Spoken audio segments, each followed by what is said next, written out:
Guys, good day po, maayo adlaw po, maayo buntag sa inyo tanan. So ito guys, ipapakita ko sa inyo yung mga nahunt natin dito sa halagang 5,350. So kung napapansin nyo guys, wala na yung tig-piso natin dito, yung tig-5 piso na BSP dahil naisoli na natin. Nag-chat kasi yung aking kapatid na may bago daw siyang mga barya at medyo madami-dami. Kaya isinoli na natin, pero nandito yung nahunt natin sa kanya guys. So, eto guys, ipapakita ko sa inyo yung nahunt natin doon. Ayan, eto. Year 2011 na piso. So, ito guys ay common lang. So, kinuha ko lang dahil napakaganda nung kanyang kondisyon. So, ayan. Napakaganda niyan guys. May luster pa yan. Pero ito ay common lang guys. Kinuha ko lang dahil napakaganda ng kondisyon niya. Halos uncirculated siya guys. At itong sumunod, dalawang reversed frost na year 2019. Yung nahunt natin doon. Ayan. 2019 na reversed frost. Parehas. Ayan o.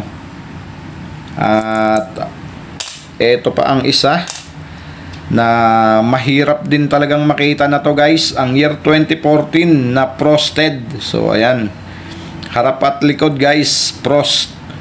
Pag frosted po ganon, pag reverse frost lang yung likod lang, o kaya yung harap o burst frost. Ayan, pero ito ay frosted year 2014 na mahirap na rin makita to guys. Kaya pag nakakikita kayo nito, itabi nyo na dahil magiging hard to find yan pag lipas pa ng mga ilang taon. So at ayan ang ating 20 pesos na halagang 5,000. At ito yung ating nahunt dyan. So ayan, naka-jackpot na tayo ng year 2021. So ayan guys, 2021 lahat yan. 4 na piraso. At okay na tayo dyan. Hindi na tayo magpapapalit niyang 20 pesos na yan. Aasa na lang tayo sa mga sukli sa atin. So titignan natin kung may maliligaw. I-update ko kayo guys pag may naligaw na 2021 na sukli sa atin.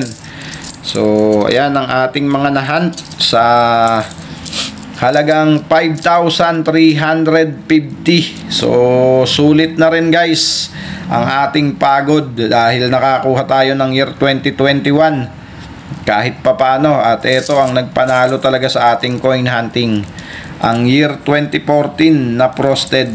So ayan ang ating nahunt sa halagang 5,350. So ayan, maraming salamat guys sa aking mga subscriber na patuloy at walang sawang sumusuporta sa ating channel. Maraming salamat sa inyong lahat. Keep safe always and God bless.